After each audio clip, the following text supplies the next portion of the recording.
Welcome back जी। एक दफ़ा फिर आपको खुशामदीद कहेंगे। और प्रोग्राम का ये जो हिस्सा है, सेगमेंट है, जैसे मैंने प्रोग्राम की इब्तिदा में अर्ज़ किया, अगर आपको मौका मिल गया प्रोग्राम शुरू से देखने का, तो उसमें ये बताया गया कि ये जो सेगमेंट हमारे होते हैं, इसमें कोशिश होती है कि आपकी सेहत के हवाले से गुफ्तगू की जाए। और रवा हफ्ते में जितने भी प्रोग्राम्स रहे, उसमें मुख्तलिफ आपकी जो जिस्मानी बीमारियाँ हैं उसके ऊपर हमने बड़ी खुलकर गुफ्तगू की है। सवाल जवाब का सिलसिला जारी रहता है, ये बड़ी अच्छी चीज़ है। और ये आज जुमे का रोज़, इससे पहले जो सेगमेंट था उसमें आपके रूहानी मसाइल के हवाले से गुफ्तगू हुई।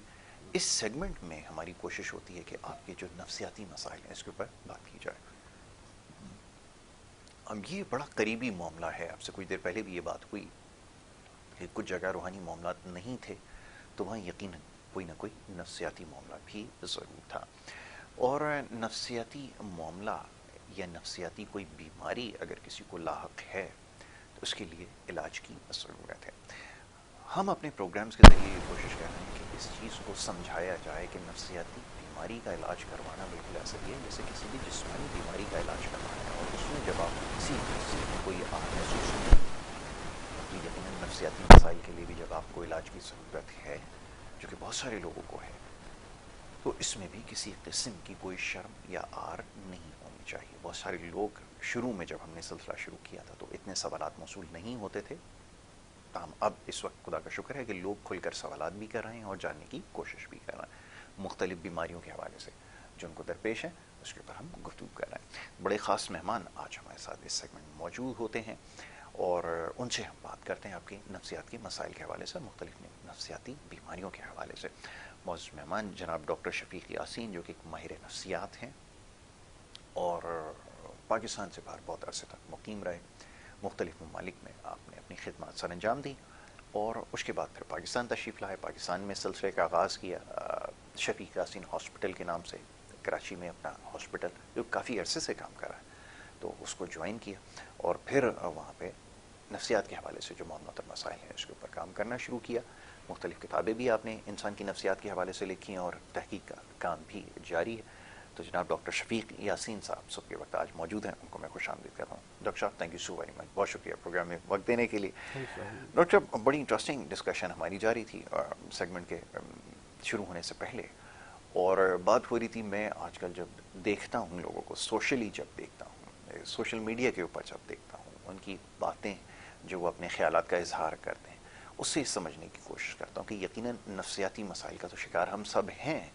और अब ये जो सेल्फ ऑब्सेशन है, मैंने कुछ देर पहले पॉइंट आउट किया था, मैंने इसके ऊपर पूरे हफ्ते रिसर्च की कि ये चक्कर है क्या कि एआई के ज़रिए अपनी शक्लों को अच्छा बनाकर सोशल मीडिया के ऊपर पोस्ट करना और उसके बाद फिर लोगों से लाइक्स लेना, एक अप्रिसिएशन एक मिलने का वो है, क्योंकि शायद कहीं और से नहीं मिलती, तो सोशल मीडिया पे जो अप्रिसिएशन मिलती है उसको बहुत इंपॉर्टेंस दी जाने लगी है कि अगर लोग उसको लाइक कर रहे हैं तो दैट मीन्स कि मुझे अप्रिशिएट कर रहे हैं, और वो एक सॉर्ट ऑफ ट्रेंड बन गया। अब जब ये ट्रेंड बन जाता है तो फिर आपको पता है हमारे यहाँ ट्रेंड को फॉलो करने वाले हर तरह के लोग हैं, उसमें शायद वो लोग भी हैं जो खुद को पढ़ा लिखा कहते हैं और जो पढ़े लिखे नहीं हैं, सब इसमें क्यू में लग जाते हैं। और फिर वो एक क्यू लगी हुई है जिसके अंदर एआई के ज़रिए अपनी तस्वीरों को ज़्यादा अच्छा बना के, खूबसूरत बनाकर दिखाया जा रहा है, एक्सपोज किया जा रहा है।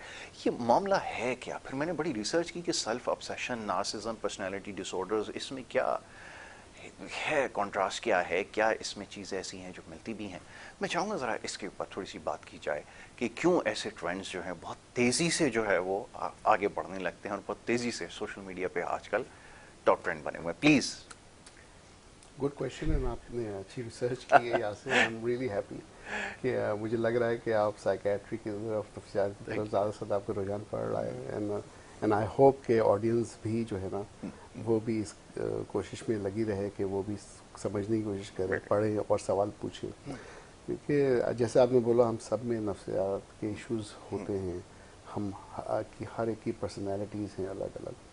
जहाँ तक जिस पर्सनैलिटी की आप बात कर रहे हैं जो कि समझती हैं कि हम बहुत इम्पॉर्टेंट हैं, जो सेल्फ इम्पोर्टेंस पे जिनका रुझान ज़्यादा है, नार्सिसिस्टिक पर्सनालिटी डिसऑर्डर, या कुछ केसेस में शायद नार्सिसिस्टिक पर्सनालिटी डिसऑर्डर ना हो लेकिन नार्सिसिज्म का जो है वो रुझान ज़्यादा हो, तो उनमें ये होता है कि वो चाहते हैं कि वो अच्छे दिखें, अच्छे लगें, लोग उनको इम्पोर्टेंस दें, वो ऐसी जगह पे जाएं जाके तस्वीरें खिंचवाएं ऐसे लोगों के साथ जो इम्पोर्टेंट हों या फिर अंडर द स्पॉटलाइट रहना चाहते हैं वो। तो उस पर कि basically we need to understand कि देखिए हर इंसान, अगर हम psycho analytical point of view से देखें तो super ego, ego and id, these are the three forces. Super ego को हम कह सकते हैं कि हमारा ज़मीर, या इट को कह सकते हैं हमारी ख्वाहिशात, और ego is basically the main person you are and तुम्हारा ईगो क्या है। तो इसके अंदर जंग चलती रहती है इंसानों के दरमियान इन तीन फोर्सेस में। और इन नार्सिसिस्टिक पर्सनालिटी जो है वो ईगो ज़्यादा पावरफुल होता है और सेल्फ इम्पोर्टेंस उसकी ज़्यादा होती है। उसमें ये होता है कि अगर वो कोई उनके खिलाफ कुछ बोले तो वो बड़े जल्दी उनको बुरा भी लग जाता है और पसंद नहीं आता। और अगर वो अपनी दुनिया में रहने वाले लोग हैं जहाँ पे वो सोचते हैं कि अगर ये चीज़ें वो करेंगे जहाँ उनको लाइक्स मिलते हैं, सपोज फेसबुक पे, या फिर पसंद किए करते हैं लोग, तो देखते रहते हैं कितने लोगों ने हमें लाइक किया, कितने लोगों ने हमें अप्रिशिएट किया, तस्वीरें डाल रहे हैं, और उनकी बेसिकली अंदर की दुनिया उसी के गिर्द घूम रही होती है, जिसे हम एक्सट्रिंसिक हैप्पीनेस कह सकते हैं कि जो बाहर से खरीदी हुई खुशियां हैं, एक तरह से आसान लफ्जों में आप कह सकते हैं। इसी तरह आपने ट्रेंड भी देखा होगा कि जितने ज़्यादा दोस्त हैं फेसबुक पे, वो ज़्यादा कहते हैं हमारे इतने दोस्त हैं, आपके कितने दोस्त हैं। जी बिल्कुल ऐसा ही। और तो बेसिकली बात वो पिछले ज़माने में होती थी कि आपके असल में शायद 2 या 3 अच्छे दोस्त हुआ करते थे, वो भी बड़ी मुश्किल से आपको लकी हैं कि अगर आपके अच्छे दोस्त मिल जाए आपको तो। लेकिन आजकल तो लोगों के पता कितने हज़ारों दोस्त होते हैं फेसबुक पे, उसके बावजूद बड़ा मुश्किल होता है कि आप एक्चुअली जाके फिजिकली किसी दोस्त से मिलें और कुछ काम की बातें करें या खुशी की बातें करें, अपना प्रॉब्लम्स को शेयर करें। तो ऐसा अब कम होता जा रहा है और ये नार्सिसिज्म बढ़ता जा रहा है।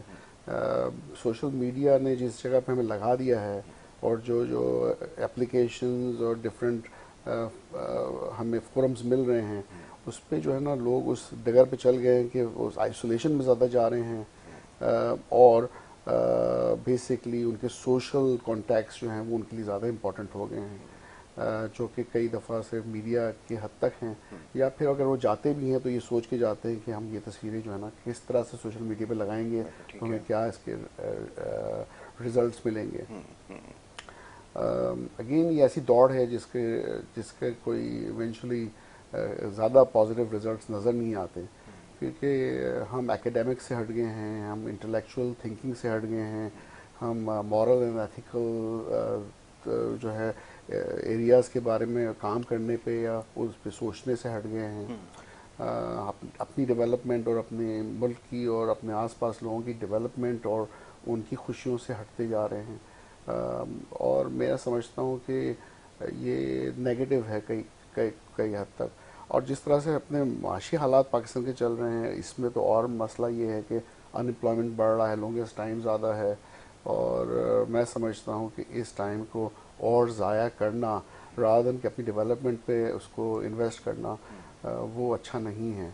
क्योंकि अगर आपको इस दौड़ में दुनिया की दौड़ में अगर आपको हिस्सा लेना है, देखें आपके अड़ोस पड़ोस के मुल्क देखें वो कहाँ से कहाँ चले गए हैं।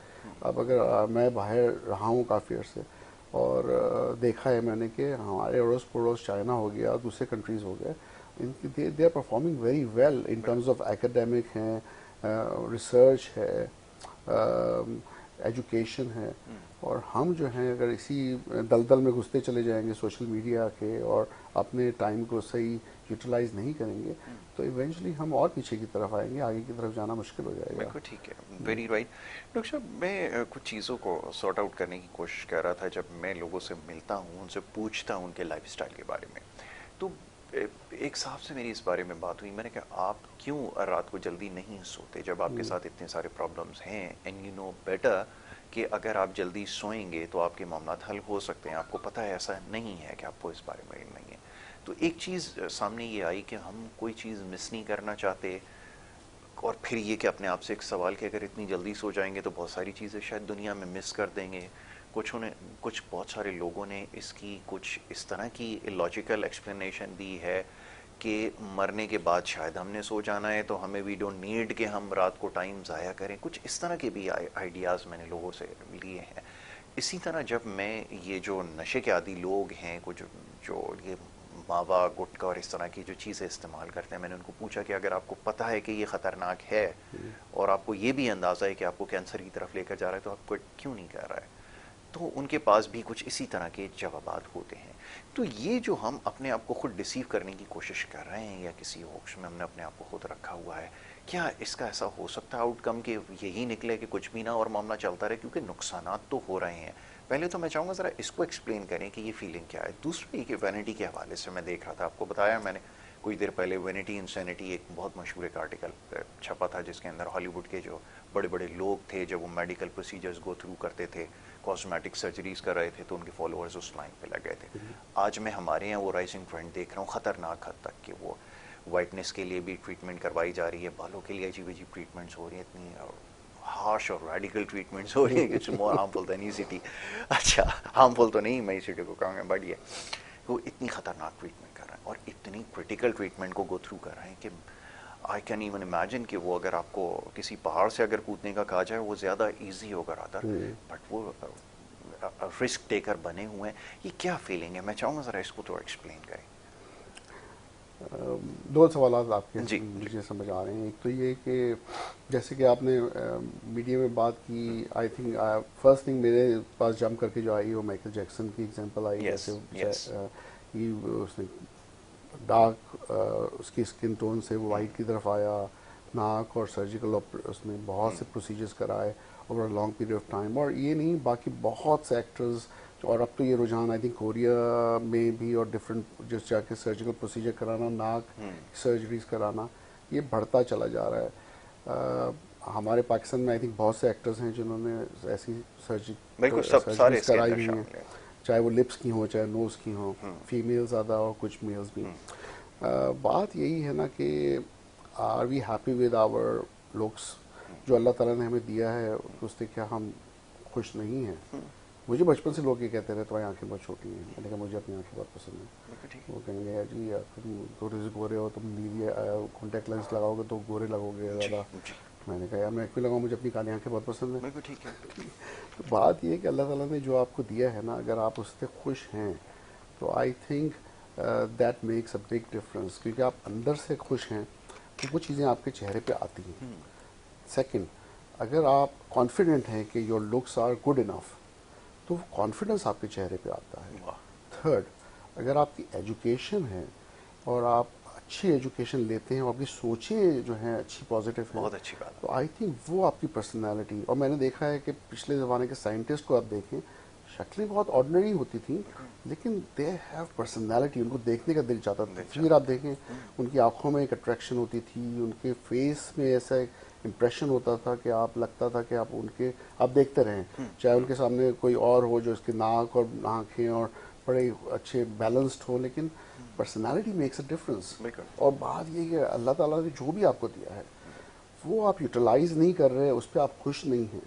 यूटिलाइज मैं इसलिए कह रहा हूँ कि दिमाग में ख्याल में हम 10% भी यूटिलाइज नहीं करते अपना।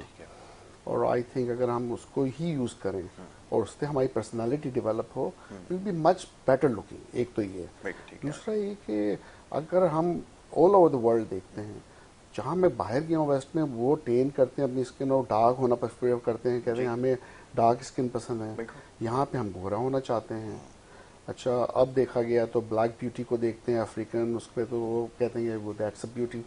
लेकिन आज से अगर 50-70 साल पहले चले जाएं तो आई थिंक ये अमेरिका में जो है वो एक स्टडी आई थी white doll and black doll की, और बच्चों से पूछा गया था कि कौन सी डॉल ज़्यादा खूबसूरत है स्कूल्स में। और ये बड़ी पुरानी स्टडी है, अब मुझे एग्जैक्टली याद नहीं आ रही किसने की थी स्टडी, मैंने साइकोलॉजी में पढ़ी थी। मेजॉरिटी सेड के वाइट डॉल ज़्यादा खूबसूरत हैं। और बात वही है ना कि ये जो कल्चर था अमेरिका में एक ज़माने में जहाँ ब्लैक को सप्रेस किया गया और वाइट को जो है ना बहुत हाई क्लास दिखाया गया मीडिया में, तो वो चीज़ एक इमेज बन गई कि गुलाम अगर थे अफ्रीका में तो वो काले थे और गोरे थे वो सुपरमेसी और पावर, और उन्होंने दुनिया पे जाके हुकूमत की। तो उसने बड़ा ही एक साइकोलॉजिकल इम्पैक्ट दिया है हमारे और हम खुद भी जो है ना ब्रिटिश उसके अंडर रहे हैं जब इंडिया में, और इंडो पाकिस्तान सब पूरा एरिया था वो सब कॉन्टिनेंट का जहाँ पे ब्रिटिश कॉलोनी रही है, और अफ्रीका में भी। तो I think it might take a long long time before हम इस उससे निकलें, लेकिन आई थिंक अंदर से हमें ये समझने की ज़रूरत है कि जो भी अल्लाह ताला ने हमें दिया है it has a meaning, it has a value. हमारी स्किन बहुत सी स्किन से बेहतर है because we have melatonin, we have darker skin so we can absorb sunlight, we have stronger bones, और ये कि स्ट्रॉन्गर टीथ। आपकी स्किन में इतनी जल्दी झुर्रियाँ नहीं आती, रिंकल्स इतनी जल्दी नहीं पड़ते। If you go for the white तो फिर उसमें रिंकल्स आप देखें कि 30s में आती, 40s में आती, बिल्कुल रिंकल्स तेजी से बढ़ते हैं। तो that makes a big big difference. तो अल्लाह ताला ने जो भी रीजनिंग दी है ना, हम हमारे के सन है यहाँ पर, वहाँ पे विंटर है, हर मौसम के हिसाब से स्किन दी है ताकि उस मौसम के हवाले से स्किन अप्रोप्रिएट हो, ताकि वो सन एक्सपोजर को टॉलरेट कर सके। एक तो ये, और दूसरा है कि वो उस जगह पे रहते हुए डेवलप कर सके, उसका ब्रेन भी और फिजिकल हेल्थ भी डेवलप कर सके। अगर हम ये बात समझते हैं साइंटिफिकली और अल्लाह ताला की वसलियत को कि क्या उसने क्यों हमें इस तरह बनाया है, तो हमें उसे एक्सेप्ट करना चाहिए जोग्राफिकली, और उसको समझते हुए हमें खुश होना चाहिए कि अल्लाह ताला ने हमें जो भी जिस तरह से बनाया है वो बेस्ट बनाया है। अल्लाह ताला की कोई भी जो है ना मखलूक कम नहीं है। बिल्कुल। बाद में साइकेट्री नफ्सियात से रिलीजन की तरफ आ रहा हूँ, लेकिन इसका बड़ा गहरा ताल्लुक है नफ्सियात से, मैं समझता हूँ। बिल्कुल। इसलिए कि हम अगर इस तरह से सोचेंगे तो I think will be happier and we will make our self even better. हमें अपने आप को बेहतर से बेहतर बनाने की ज़रूरत है, और उसके लिए वो टाइम जो आप गलत तरीके से इन्वेस्ट कर रहे हैं, चाहे वो सोशल मीडिया पे और नार्सिसिज्म पे हो, दूसरी तरीके से हो, अगर वही आप डायरेक्शन चेंज कर दें, और अगर अपने अंदर पहले सोचें कि आप खुद क्या हैं, आपकी प्रायोरिटीज़ क्या हैं, अपनी फैमिली है, आप हैं, आपके आसपास के लोग हैं, अपने आप को बेहतर बनाना है, बेहतर बनाते हुए जो चीज़ आप बेहतर बना रहे हैं वो दूसरों के साथ शेयर करनी है ताकि वो भी बेहतरी की तरफ आ सकें। जो उनके पास बेहतर है वो आपसे शेयर करें। तो यही हमारे लिए एक बेहतर मुस्तकबिल होगा as a nation, as a Pakistani, कि हम मिल के एक बेहतर कौम बना सकें। बिल्कुल ठीक है, ये सब बड़ी इंपॉर्टेंट बात आपने की है। अच्छा, और मैं चाहूँगा ज़रा पहले वाले क्वेश्चन की तरफ भी आए। ये हमारा जो बिहेवियर है, मैं आजकल देख रहा हूँ बहुत सारी चीज़ें मोटिवेट कर रही हैं। इवन ये कि एडवर्टिज़म भी मैं देख रहा हूँ कि बच्चे ज़्यादा एडवेंचरस हो गए, बड़े अजीब अजीब सी चीज़ें करना उन्होंने शुरू कर दी हैं। ज़ाहिर है जब आप उनको इलेक्ट्रॉनिक मीडिया पे दिखाएंगे एक बिल्डिंग का शीशा तोड़ के दूसरी बिल्डिंग पे चले जाना, आई मीन ये स्टुपिडिटी है वैसे। अब आप इस तरह की चीज़ें अगर दिखाएंगे तो बच्चे उससे बड़ा मोटिवेट होंगे, दैट टू कि वो कोई ठंडी मीठी बोतल जो है वो अगर आप पी लेंगे तो आप बिल्डिंग से छलांग लगा के दूसरी बिल्डिंग पे चले जाएंगे। ये तो कंप्लीट नॉनसेंस है। लेकिन बच्चा जो देख रहा होता है वो तो उसको अपने ऊपर अप्लाई करने की कोशिश करता है, और इवेंचुअली फिर यही हो रहा है। तो बिहेवियर में मैं जो चेंज देख रहा हूँ बच्चों के, वो ये भी आता है कि अगर किसी को रोका जाए, अच्छे कि अगर ये आप ड्रग इस्तेमाल कर रहे हैं, कि जो मावा या गुटखा, वो कहते हैं मुझे अंदाज़ा है कि कितना हार्मफुल है, बट स्टिल मैं रिस्क टेकर हूँ, I can do anything, you can do it, just do it. हर तरह इसी तरफ आप उसको लेकर जा रहे हैं। कैसे इससे बचा जाए क्या? क्योंकि अगर ये चीज़ को रोका जाए, मैं तो इसके बड़ा ख़िलाफ़ हूँ। मैं तो इस पर बड़ी एक ऑर्गेनाइज कैंपेन चलनी चाहिए कि इस किस्म के स्टूपिड जो एड्स हैं, कमर्शल्स हैं, इनको रोका जाए। तो ये ज़रा बताएं कैसे बच्चों को फिर महफूज किया जाए, प्लीज़। बिल्कुल, ना सिर्फ बच्चे बल्कि बड़े भी, मैं समझता हूँ बड़ों में भी बचपना होता है। अनफॉर्चुनेटली हम बहुत सी चीज़ें ऐसी देखते हैं मीडिया में, मूवीज़ में, एड्स में, जो कि अनरियलिस्टिक होती हैं, जो कि अप्रोप्रिएट नहीं होती जी। जो मॉडलिंग जिसे हम कहते हैं, बच्चे जो देखेंगे वही सीखते हैं, वही करने की कोशिश भी करते हैं, और दैट इज़ डेंजरस। क्योंकि जो एग्रेशन गेम्स में नज़र आ रहा है, इसीलिए किसी बच्चे को मार दिया, गन्स यूज़ हो रही हैं, खून खराबा नज़र आ रहा है, रैश ड्राइविंग नज़र आ रही है, बाइक राइड्स को देख लेंगे जिस तरह से हम आजकल सड़कों पे देखते हैं कि यंगस्टर्स जो है ऐसे ऐसे निकालते हैं जैसे जेम्स बॉन्ड हैं या क्या कौन सी मूवी देख कर आए हैं। That is such a high risk, और स्पेशली हेलमेट नहीं पहनना, फिर उसके बाद एक accident and that's it, life is over. तो माँ बाप ने आपको इतने प्यार से मतलब पाला, आपको जो कुछ कर सकते थे किया, और आपने लाइफ को ऐसे ही ज़ाया कर दिया। और फिर अगर ज़ाया नहीं किया तो इस पोजीशन पे आ गए कि आपकी टांगे हाथ कोई ऐसी चीज़ ज़ाया हो गई कि फिर आप उसको रिग्रेट करते रहे ज़िंदगी भर। दैट्स रियली जो है ना वो वेरी सेंसलेस और एक्सेप्टेबल नहीं है। लेकिन आई थिंक जो आप कहना चाह रहे हैं कि हमारा फ़र्ज़ है कि मीडिया पे वो चीज़ें ना दिखाई जाए, क्योंकि लोगों पे इफ़ेक्ट होता है, स्पेशली बच्चों पे इन चीज़ों का, कि वो तो एब्जॉर्ब करते हैं, दे आर लाइक स्पंज। तो ब्लैंक स्लेट है उनके लिए, तो बिल्कुल यही है कि उन्होंने कोई चीज़ देखी है, उनको नहीं पता, तो वो गलत चीज़ें सीखेंगे और गलत चीज़ें करेंगे। तो डेफिनेटली उसका बहुत ही एडवर्स इफेक्ट्स आते हैं। मैं तो साइकाइट्री में बहुत से पेशेंट्स देखता हूँ, बल्कि ज़्यादातर patients they have no insight, and that's the biggest problem. जब उनमें इनसाइट नहीं है और नहीं समझते कि हम बीमार भी हैं, तो वो इलाज नहीं कराते। वो कहते हैं हम क्यों इलाज कराएं। पागलपन की सबसे बड़ी एक्सट्रीम जो प्रॉब्लम है ना, जहाँ पे बिल्कुल साइकोसिस या स्किज़ोफ्रेनिया की हम बात करते हैं, नो इनसाइट इज 90% 95% केसेस में इनसाइट नहीं होती। तो उसमें यही तो होता है कि वो ट्रीटमेंट लेते ही नहीं है। कहते हैं हम जब गलत ही नहीं है, जब हम बीमारी नहीं है तो हम ट्रीटमेंट क्यों लें। Same applies to drug addiction, same applies to cigarette smoking और या गुटखा या मावा। वो अपने आप को जस्टिफाई करते हैं, दे आर इन डिनायल, या फिर वो मिनिमाइज कर रहे होते हैं, बड़ी प्रॉब्लम को छोटी बना रहे होते हैं, या फिर वो उनमें इंसाइट नहीं होती। किसी ना किसी तरह से वो ऐसे बिहेवियर को जस्टिफाई करते हैं जो कि उनकी हेल्थ के लिए बहुत ही मुज़र होता है, और वो अगर उसको कंटिन्यू करते हैं तो eventually death is the eventual ultimate outcome उसका यही है बिल्कुल।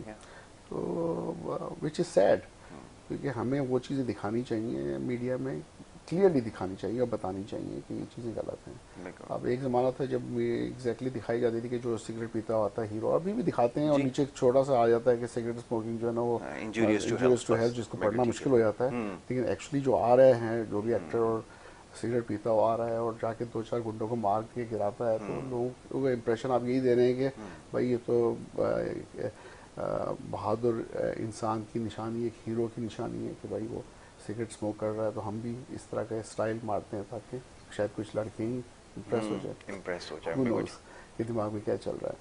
Like this is not right. ठीक है। अच्छा, ये जो आखिरी बात है ये बड़ी इंपॉर्टेंट है, इसी से रिलेटेड एक क्वेश्चन है। मैं कुछ कहता हूँ उससे पहले ब्रेक के लिए कह दिया गया, मैं एक छोटी सी ब्रेक ले लूँ आपकी इजाज़त से, और एक ब्रेक लेने के बाद जब मैं वापस आऊँगा तो इसके ऊपर मज़ीद गुफ्तगू की जाएगी। आप देखते रहिए हमारा प्रोग्राम।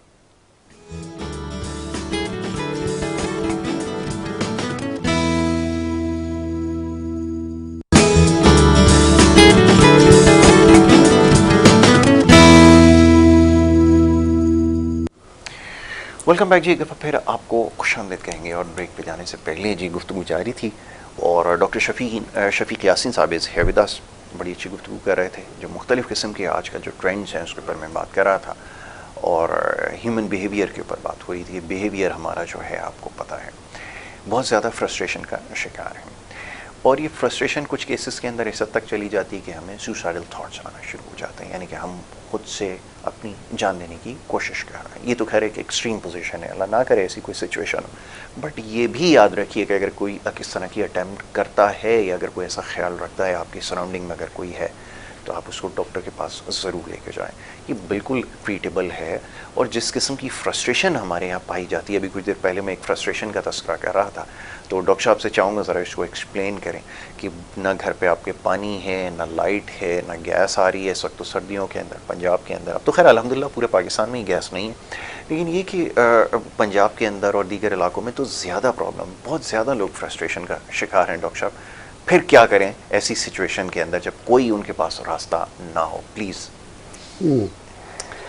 देखिए, एक वक्त होगा, मैं समझता हूँ, जब ना इस दुनिया में गैस, बिजली, पानी का इश्यूज़ इतने ज़्यादा होंगे, और क्लियरली अभी हम सिविलाइज पॉइंट पर हैं, तो इंटरनेट वगैरह भी आ गया है। आई एम श्योर के 30+ ईयर्स अगो तो इंटरनेट भी एग्जिस्ट नहीं था। तो हम उन चीज़ों के आदी होते जा रहे हैं, और शुक्र अल्लाह का कि हमें वो फैसिलिटीज़ मिल रही हैं जो एक वक्त पे नहीं हुआ करती थी। फिर अब अगर वो फैसिलिटीज़ थोड़ी देर के लिए चले जाए और ना मिले हमें, तो हम शिकायत के उसमें चले जाते हैं, हम फ्रस्ट्रेट हो जाते हैं, डिस्ट्रेस हो जाते हैं, नेगेटिविटी की तरफ चले जाते हैं और बड़ी इजीली चले जाते हैं आई थिंक। और बात ये है कि उस हद तक कि आप जैसे बता रहे हैं कि कुछ लोग सुसाइडल भी हो जाते हैं। तो आई थिंक एक तो ये हमारी अपनी अंदरूनी कमज़ोरी है, और ये हमें समझने की ज़रूरत है कि कभी भी जो चीज़ हमें मिली है वो हमसे ली जा सकती है, बिल्कुल ठीक है, हम मिस कर सकते हैं, लूज़ कर सकते हैं।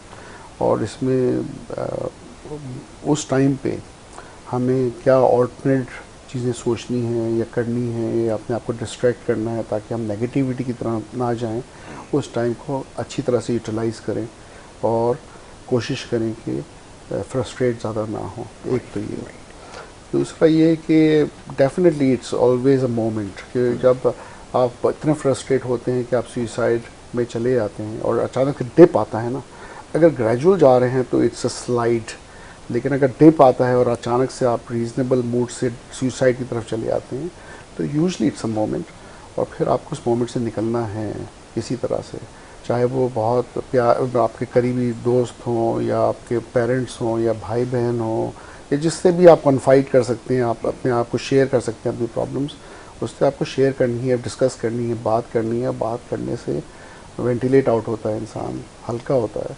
और दूसरा ये कि एक सेफ्टी भी हो जाती है कि जो आप सुसाइडल फेज से गुजर रहे हैं, कोई है जो आपको ऑब्ज़र्व कर रहा है और किसी तरह से आपको हेल्प के लिए एडवाइस कर सकता है, चाहे वो साइकियाट्रिस्ट के पास ले जाए या साइकोलॉजिस्ट के पास ले जाए, तो वो इम्पॉर्टेंट है कि आप शेयर करें। और जब उस फेज से आप निकल आते हैं तो फिर आप सुसाइड रिस्क से भी निकल आते हैं। बिल्कुल ठीक है। तो ये बड़ा इम्पॉर्टेंट है। सुसाइड तो बहुत कॉमन होता जा रहा है और हमें समझने की ज़रूरत है कि इसके लिए हेल्प बहुत ज़रूरी है। बड़े यंगस्टर्स हैं जो मेरे पास आ रहे हैं सुसाइड रिस्क के साथ में सब्सटेंस अब्यूज़, अल्कोहल या नशा जो ड्रग्स हैं वो ले रहे हैं और बड़े जल्दी फ्रस्ट्रेट हो रहे हैं। कई हैं जो एजुकेशन के बाद पहली जॉब को लूज़ करने के बाद सुसाइडल हो जाते हैं। अभी बड़ा यंग लड़का 19 साल का एडमिट था और सिर्फ अभी कल ही मैंने उसे डिस्चार्ज किया है। Comes from a low socio economic group, गरीब फैमिली से था। फैमिली बड़े पैसे लगा के उसको एजुकेशन दिलाई और फिर वो बड़े उसमें होप में था कि जब मैं जॉब करूंगा तो मैं अपनी फैमिली की प्रॉब्लम्स को दूर कर सकूंगा। लेकिन मेरे ख्याल में 3 या 4 हफ्ते में ही उसको जॉब टर्मिनेशन लेटर मिल गया। वो बेचारा जॉब कंटिन्यू नहीं कर सका। उसके सारे जो होप्स थे ज़िंदगी भर का वो अचानक से वो समझा कि अब ख़त्म हो गया, कोलैप्स कर गया। और मैं से ये समझाने की कोशिश कर रहा था कि देखो बेटा, आप अभी अर्ली स्टेजेस में हैं, जॉब का चले जाना कोई ऐसी बात नहीं है, फिर दूसरी जॉब मिल सकती है। आपका पॉजिटिव रहे के, और यही तो जंग है ज़िंदगी की कि आपको इसी से सीखना है। हो सकता है कुछ गलतियाँ हुई हों जॉब में, पहली जॉब थी, आप अपने इसको बेहतर बनाएं और ट्राई करें कि फिर एक जॉब ढूंढें और फिर आगे की तरफ बढ़ें। यही तो शॉर्ट स्टेप्स हैं जो आपको लेने हैं, शॉर्टकट्स तो नहीं हैं जो हम समझते हैं कि बहुत जल्दी हर चीज़ बेहतर हो जाएगी। और यही चीज़ दिखाई जाती है अनफॉर्चुनेटली सोशल मीडिया में। फिर हम सोशल मीडिया के थ्रू आ रहे हैं और ये भी बड़ा डेट्रीमेंटल है कि अगर आप ये चीज़ें दिखाएं कि चीज़ मिल गई है आराम से, टिकटॉकर्स हैं या फिर ऐसे लोग हैं जो कि बहुत जल्दी ऊपर की तरफ चले गए हैं, तो यंगस्टर्स भी ये एग्जाम्पल लेते हुए फ्रस्ट्रेट हो जाते हैं कि हम इतनी मेहनत करके जब हमने ये एजुकेशन अचीव की है या डिग्री ले ली है, तो हम ऐसे क्यों प्रॉब्लम्स में घिरे हुए हैं जहाँ पे हम इन प्रॉब्लम से निकल नहीं सक रहे। प्रॉब्लम्स हमेशा से थे, अब भी नहीं है। शायद कंपटीशन बढ़ गया हो, लेकिन एजुकेशन को अटेन करना भी इजी हो गया है। पहले किताबें थीं, अब तो फिंगर टिप पे आपके हैं, स्मार्टफोन्स हैं, तो आपको जो नॉलेज चाहिए आपके सामने है। तो कुछ चीज़ें आसान हो गई हैं, कुछ चीज़ें थोड़ी डिफ़िकल्ट हो गई हैं, लेकिन एंड ऑफ द डे वक्त के साथ साथ आपको एडवांसमेंट के साथ साथ आपको भी चेंज होना है और रेजिलिएंट होना है। That's very very important. Resilience जो है ना, वो उसकी बड़ी कमी है हमारे अंदर, और ये एक ऐसा वर्ड है जो अगर हम समझ जाए ना तो शायद बहुत से प्रॉब्लम्स हमारे सॉल्व हो जाएंगे। बिल्कुल ठीक है, ये आपने बिल्कुल ठीक कहा कि हमें थोड़ा सा रेजिलियंस अपने अंदर पैदा करनी होगी, ये बर्दाश्त पैदा करनी होगी, आप इसको ये समझ लीजिए।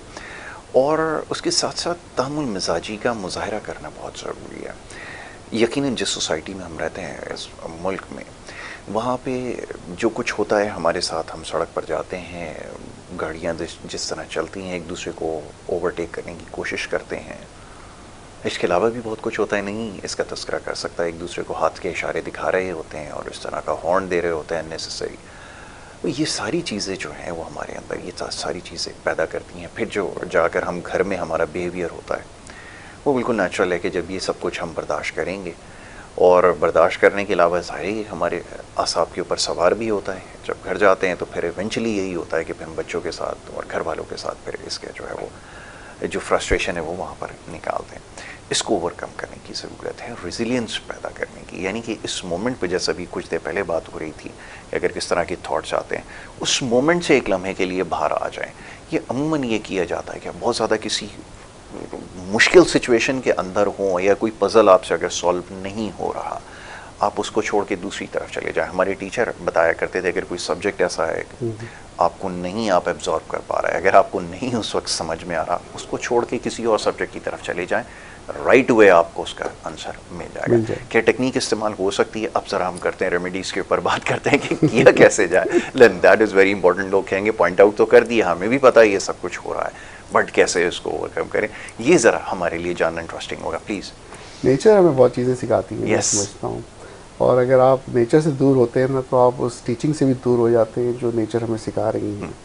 आसपास के परिंदों को देख लें, चूंटियों तक को देख लें, जो आपके आसपास शहद की मक्खियाँ हैं, जो भी हैं, हर एक अपने कामों में लगा हुआ है।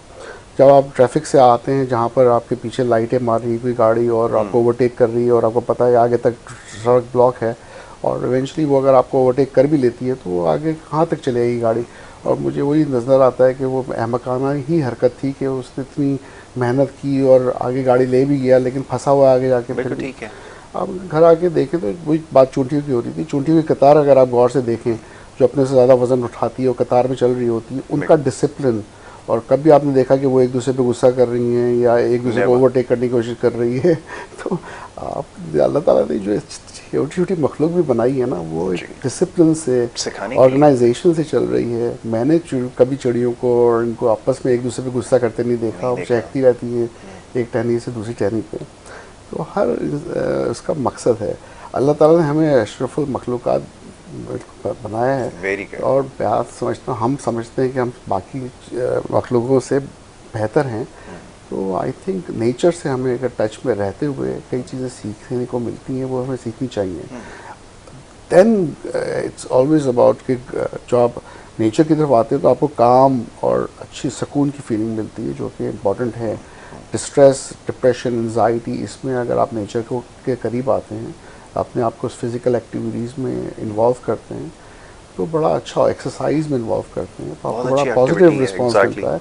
आधे एक घंटे की वॉक कर लें आप, एंडोर्फिन रिलीज़ होते हैं जो कि आपको एंटी डिप्रेशन इफेक्ट्स भी देते हैं, आपको एक्टिव भी करते हैं, आपको आपकी परेशानियों को दूर भी करते हैं। तो अच्छा फूड, अच्छी एक्टिविटी, अच्छी ऑब्जर्वेशन नेचर की, दोस्तों से मिलके बात करना, माँ बाप के पास बैठ जाना या भाई बहनों के पास बैठ जाना या अच्छे दोस्तों के साथ टाइम गुजार लेना, ये बड़ी अच्छी एक्टिविटीज़ हैं जो कि मैं समझता हूँ कि हमें पॉजिटिव आउटकम देती हैं बहुत। और इट्स बेटर देन OTTs। और ये जो आप देखते हैं ना, क्या कहूँ फिर, वो जिसके ऊपर आप सीरीज़ देखते हैं, अब OTTs पाकिस्तान में शायद लोगों को इतना नाम नहीं पता कि वो जो प्लेटफॉर्म्स हैं जिसके बहुत सारे नाम हैं, आपके रिमोट में अब तो बटन भी उसका दे दिया गया है, तो आप उसको लगा लेते हैं और वो देखना शुरू कर देते हैं। ये उससे बेहतर है कि आप जो है जैसा भी बताया जा रहा है उसको टाइम दें। और दूसरा ये कि सबसे पहले कि प्रायोरिटी सेट करें, स्केजुअल एक बनाएं। मैं तो ये इस पे ज़्यादा फोकस करता हूँ। जैसा आपने वर्कआउट का बताया, आप लोग देखते हैं, सब आपको एडमायर भी करते हैं, सब कुछ है, लेकिन जब उनको पता चलता है कि इसके पीछे कितना डिसिप्लिन है तो वो पीछे हट जाते हैं कि देख तो डिसिप्लिन, क्योंकि इसमें it takes lot of courage, discipline बहुत सारी चीज़ है। तो वो सारी चीज़ों की जब बात आती है तो वो कहते हैं जी ये कुछ नहीं कर सकते, लेकिन ये ड्रीम फिजिक है या ड्रीम स्ट्रक्चर है, इसको अचीव करना ज़रूरी है। अच्छा, फिर उसमें भी एक अलग तरफ चले जाते हैं। ये भी एक, मैं आगे चल के इसके ऊपर भी आपसे बात करूंगा, वक्त क्योंकि मेरे पास ख़त्म हो गया। तो डॉक्टर साहब, अब आज का मैसेज क्या हो सकता है? ख़ास तौर पे मैं बच्चों को जब सोशल मीडिया, अब तो बच्चों की बात नहीं करता, बड़ों की भी मैं बात करता हूँ, उनको भी शायद अब ट्रीटमेंट की ज़रूरत है। ये सोशल मीडिया के जो ट्रेंड्स हैं जिनको हम बिना सोचे समझे फॉलो करते हैं, अच्छा ये प्रोहिबिटेड हैं? हमारे मज़हब के अंदर भी, रिलीजन में भी इस चीज़ को कहा गया है कि इन ट्रेंड्स को कोई भी बग़ैर सोचे समझे किसी भी चीज़ को फॉलो करना, जिसको हम अंधी तकलीद कहते हैं, ना की जाए। बट उस ट्रेंड का हिस्सा बनना आज तो बड़ा ज़रूरी हो गया कि आज टॉप ट्रेंड में अगर मैंने अपने कमेंट्स नहीं डाले, या मैं अगर उसमें अपनी तस्वीर मैंने नहीं पोस्ट की, कैसे इसको सेटल किया जाए प्लीज़? देखिए, बहुत सी थेरेपी से बेहतर एक थेरेपी है, चाहे वो एंगर मैनेजमेंट भी आती हैं, और आई थिंक इस हवाले से भी काम कर सकती हैं, जिसे हम ट्रैफिक लाइट थेरेपी कर सकते हैं। रेड, एम्बर और ग्रीन जो हमारी 3 लाइट्स होती हैं, you stop, you think and then you act. जब आप कोई भी एक्शन लेना चाहते हैं किसी भी हवाले से, चाहे वो सोशल मीडिया पे जाना चाह रहे हों, या कोई भी बात करना चाह रहे हों, या कुछ एक्ट करना चाह रहे हों, उससे पहले बेहतर है कि आप स्टॉप करके अपने आप को सोचें कि मैं ये जो करने जा रहा हूँ, ये क्यों करने जा रहा हूँ, इसका आउटकम क्या होने वाला है। और अगर आप ये रिज़ल्ट देखते हुए ये सोचें, चले ये रिज़ल्ट ही मैं चाहता हूँ मेरी ज़िंदगी में, और अगर सपोज सोशल मीडिया को मैं इसलिए यूज़ कर रहा हूँ कि चलो मैंने कोई ऐसी वीडियो अपलोड की है मैंने, कि भाई चलो वो इन्फॉर्मेटिव हो, चाहे वो दुनिया में कुछ लोगों के काम आ जाएं, तो आप ज़रूर सोशल मीडिया का अच्छा यूज़ कर रहे हैं। आप यूट्यूब पे कुछ ऐसी चीज़ डाल रहे हैं जो किसी 2-4 मिनट की, आधे घंटे की है, कोई सुन लेगा तो शायद कुछ सीख लेगा, एजुकेशनल है या अदरवाइज, तो I think that's good. Social media का अच्छा इस्तेमाल भी हो सकता है, हर इस्तेमाल गलत नहीं है। लेकिन अगर आप सिर्फ कन्फॉर्मिटी की हद तक रहते हैं कि भाई उसने किया तो मैं भी करूँगा, ये 10 लोग कर रहे हैं तो मैं भी उनमें शामिल हो जाऊँ, और बिला सोचे समझे कि इसका आउटकम मेरे लिए कुछ भी नहीं है, कोई इवेंचुअली में कुछ हासिल नहीं कर रहा, तो उसका कोई फ़ायदा नहीं है। सोचना बहुत ज़रूरी है करने से पहले, और प्रॉब्लम सॉल्विंग में भी यही आता है कि you need to think alternate ways, बेहतर वेज क्या हैं, बेहतर तरीके क्या हैं। तो आई थिंक मेरा मैसेज यही होगा कि जो भी आप करना चाहते हैं ज़िंदगी में, पहले आप सोचें और उसको थोड़ा टाइम दें, और फिर उस पर एक्ट करें कि आप क्या करना चाहते हैं। बिल्कुल ठीक है डॉक्टर साहब, thank you so very much, बहुत शुक्रिया आपका कि आपने बड़ी इंपॉर्टेंट टॉपिक्स के ऊपर डिस्कशन की है आज, और ये बड़ा ज़रूरी भी है। अब यकीनन बहुत सारी चीज़ें जिन तक की बात पहुँचेगी वो ज़रूर इसके बारे में गौर करेंगे, ख़ासतौर पर जो सोशल मीडिया ट्रेंड्स की मैं बात कर रहा हूँ आज, जिससे गुफ्तगू का आगाज़ किया था। ये सबसे इम्पोर्टेंट चीज़ ये है कि आप पहले तो कभी भी किसी ट्रेंड का हिस्सा बनना आपके ऊपर फ़र्ज़ नहीं है, याद रखिए। एआई के ज़रिए तस्वीर जनरेट करके मैं देख रहा हूँ हर शख्स लगाने की कोशिश कर रहा है। प्रॉब्लम क्या है? लोग कहते हैं इसमें प्रॉब्लम क्या है अगर हम ये करें। प्रॉब्लम ये है कि अगर कोई अच्छी चीज़ है, इससे सबसे पहले जो चीज़ जो दिमाग में आती है वो ये कि किसी किस्म का अंदर कोई ऐसी फीलिंग है जो आपको इस सोचने पर मजबूर करती है कि आप रियल लाइफ में अच्छे नहीं हैं। आपने थ्रू फ़िल्टर या कोई एआई का टूल इस्तेमाल करके अपनी शक्ल अच्छी की है तो आप उसमें ज़्यादा बेहतर नज़र आ रहे हैं, ऐसा कतई नहीं है। माय पॉइंट इज़ कि आप जैसे भी हैं बहुत अच्छे हैं, आपको ज़रूरत नहीं है किसी भी किस्म का टूल, और बहुत सारे इसके प्रोडक्टिव यूज़ हैं। मज़े की बात है पाकिस्तान में तो अभी इस बारे में बात ही नहीं हो रही कि पूरी दुनिया में एआई के ज़रिए क्या कुछ काम किए जा रहे हैं और कर सकते हैं, बजाय इसके कि हम इस स्टूपिड किस्म के ट्रेंड्स का हिस्सा बने कि जिसमें अपनी शक्लों को चेंज करें, अपने आप को अच्छा दिखाने की कोशिश करें। आप जैसे हैं बहुत अच्छे हैं। अगेन, आपको किसी किस्म की कोई मेडिकल ट्रीटमेंट, कोई सर्जरी, कोई वाइटनिंग के इंजेक्शन, और नाम ले सकता हूँ लेकिन नहीं लेता, तो इनकी कतई ज़रूरत नहीं है। अपने ऊपर आप भरोसा रखें, अपनी तालीम पे, अपने किरदार पे, उसके ऊपर आपका फोकस ज़्यादा होना चाहिए। अगर आप इन सारे एरियाज़ पे काम करेंगे तो यकीनन फिर आप जो भी बात कहेंगे वो ना सिर्फ अपना असर रखेगी, बल्कि ये कि लोग वाक़तन आपकी तारीफ़ करने पर मजबूर हो जाएंगे। इसी बात के साथ मैं आपसे इजाज़त चाहूँगा। नेक्स्ट टाइम इंशाल्लाह इस प्रोग्राम में मुलाकात होगी। मोहम्मद यासिर और हमारी टीम को भी इजाज़त दीजिए। अल्लाह के